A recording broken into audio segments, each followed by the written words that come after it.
In the news this week, following complaints, the BBC drops misleading teaching resources on sexuality and gender.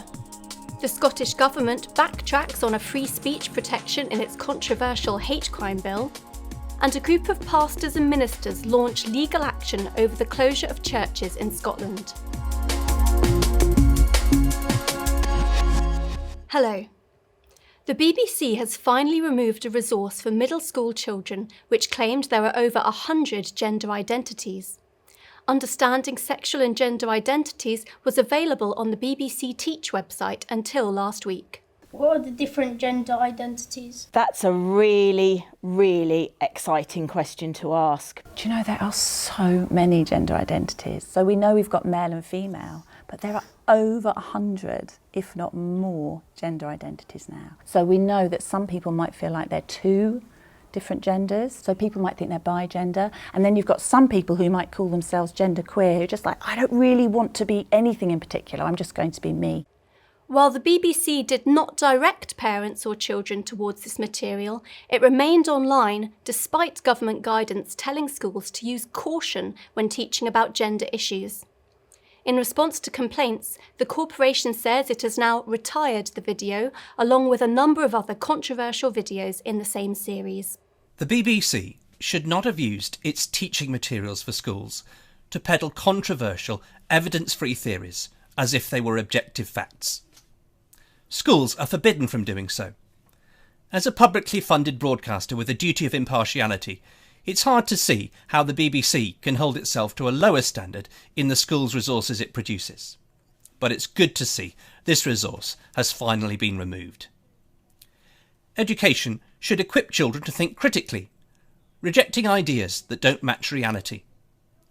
The experience of detransitioners like Kieran Kelly shows the harm of this fictional thinking. Criticism of radical gender ideology may not be specifically protected under the SNP's controversial hate crime bill following a U-turn by the party. Justice Secretary Humza Yousaf had promised an amendment which would have helped protect people who uphold the biological understanding of sex from facing criminal investigation. But trans activists complained that protecting free speech was to legislate for transphobia. Mr. Yousaf tweeted, "Have spoken to opposition members and we have all agreed not to move our amendments in relation to freedom of expression." The Scottish Government says it is now working with the other parties to come up with alternative wording. Former Home Secretary Sajid Javid has called for the abuse of trust law to be tightened to protect vulnerable teens from sexual abuse.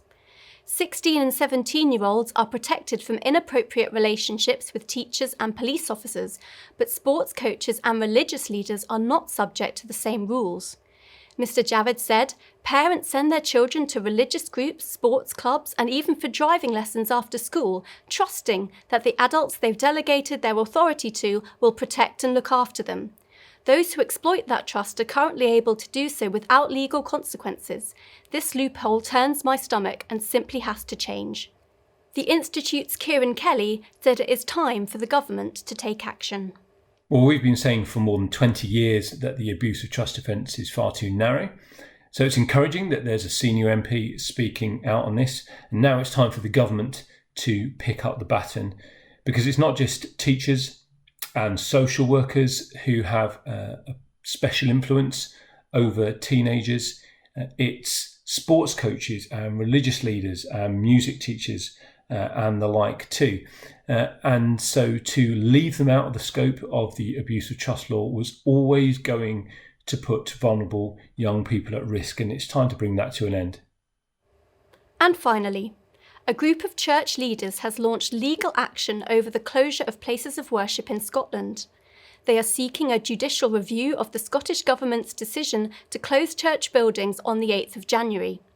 In an interview on BBC Radio 4's Sunday programme, Minister of the Tron Church in Glasgow and Institute trustee Reverend Dr. William Phillip explained why the group was prepared to go to court. We're living through an epidemic, but we're living through an epidemic of enormous fear that has been engendered in that. And that is something that only the Church of Jesus Christ can answer. We have the most important message of all. It's a message of hope.